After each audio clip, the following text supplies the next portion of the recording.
So Victoria Azarenka making her way up to the studio. Don't want to forget that, the Daphne Ackness Memorial Trophy. She's walking down the corridor with former champions posters on it, and of course hers will join in there soon. It was an unbelievably dominant display. She only dropped 3 games, 6-3, 6-love in 1 hour and 22 minutes over Maria Sharapova. So she's the youngest Australian Open champ since Sharapova won here back in 2008.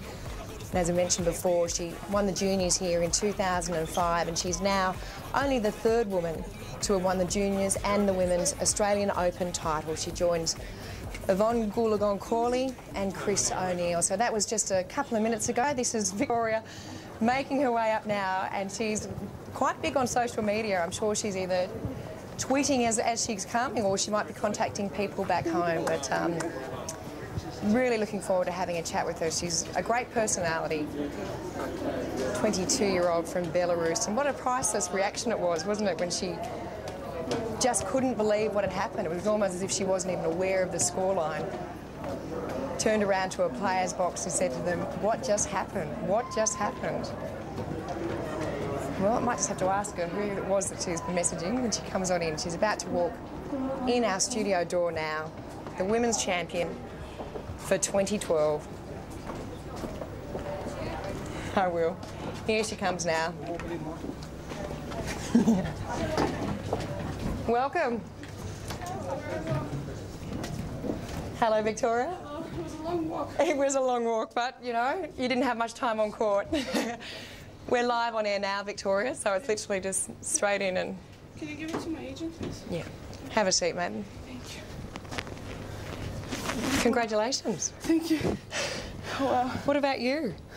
11 months ago, you're going to walk away from the sport, and here you are now. Your maiden Grand Slam win, and you're the world #1. How does that feel? Well, I guess I made a pretty smart decision not walking out, right? It was pretty special, you know. But I'm so glad that I went through everything I had in my career to achieve this goal, you know. There's no one way, no one road that goes up. There's always ups and downs, up and down. And now, today I'm up. Is that the best tennis you think you've ever played? I don't know the match. I definitely didn't start the best way, but it's just this moment that you cannot explain. The best feeling, for sure, you know. I don't know about the game. I have no idea what I was doing out there. You know, from love 2 down, love 30, you won 12 out of the 13 next games, and you won 57 out of the next 84 points. I mean, it was pure domination to watch. It was awesome. I love your statistics. I just made it let you count. Thank you for those numbers. But I don't know, it's an amazing feeling. Vicky, your reaction at the end when you turned to your player's box and you just went, what happened? Were you aware of where you were in the match? I mean, it was just priceless. You know, this is match point for you. Let me see. I mean, how aware were you at this point? So aware? I don't know. I was keep counting. I'm playing until 8 points when I was 4-0, so I kept counting. Oh my God. What goes through your head in a moment like that? I don't know. I don't know. I mean, it's just pure joy. What happened? I don't know what's going on. I can't believe it's over.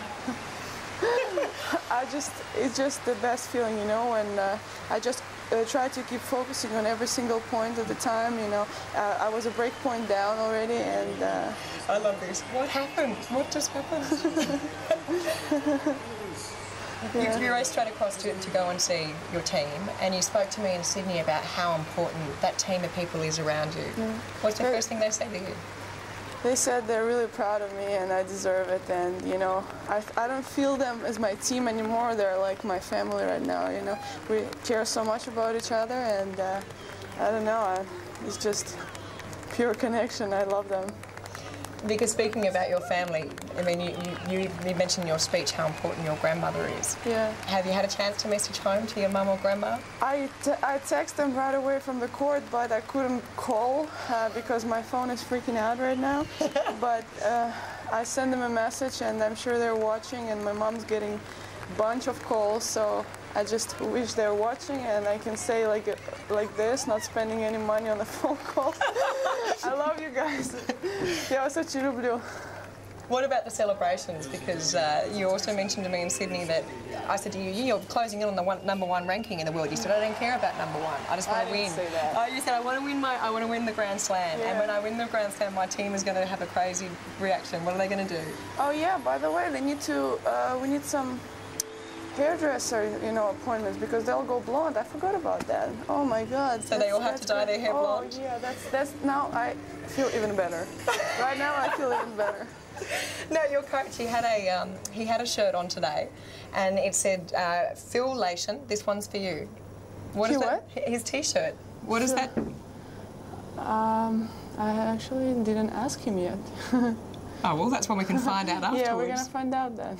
So apart from obviously the celebrations where your entire support team dyes their hair blonde, what about for you? What are you going to do? Are you going to go out dancing? We know how much you love dancing. I'm just going to do champagne showers.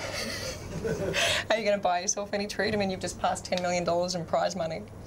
I have no idea. I mean, I just want to buy presents for my family. That's the most important thing I want to do. Just a big thank you to them. Yeah. How close were you to quitting the sport? Close.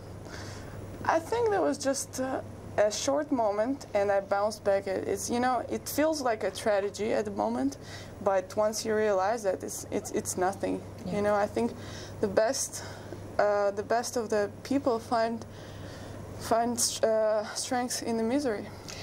I think one of the things that was interesting with you tonight, and we all talked about it, was in the past you've been very volatile and you've been very feisty on the court, and you talk about how you've worked really hard to control all those emotions. Mm-hmm. Tonight you were definitely in the zone. I mean, how hard has that been for you in that past 12 months to really get on top of that? I looked in the zone. I was boiling inside, I was really nervous before the match because, the expectation was coming, the adrenaline was kicking in. I had the day off and I couldn't wait to go on court and, finish already playing. I kept replaying my warm-up or whatever, but I'm glad I could stay strong and then in the court focus on one point at a time and, just roll with it. Yeah. Well, Victoria, you're a great personality. The other thing I really enjoyed this week was watching you win over the public every time you went out there on the court. Did you feel a shift in their support for you? I love the crowd, Every time we step on the court, there are people. It doesn't matter if they cheer for somebody else. They're there to watch you. So that's already an inspiration and motivation of your hard work that somebody's there to watch you, to their eyes on you. So, I mean, I love the crowd and I respect every person who comes to watch. It doesn't matter who they cheer for. Of course, I prefer if they would cheer for me, but it cannot always be my way. Well, Victoria, they cheered for you tonight because you were simply super impressive on the court. Congratulations on your maiden Grand Slam win. Congratulations on being the new world #1 as of Monday. Thank you so much. All right. After the break, we're going to go to the men's doubles final featuring the Bryan brothers and Leander Paes and Radek Stepanek.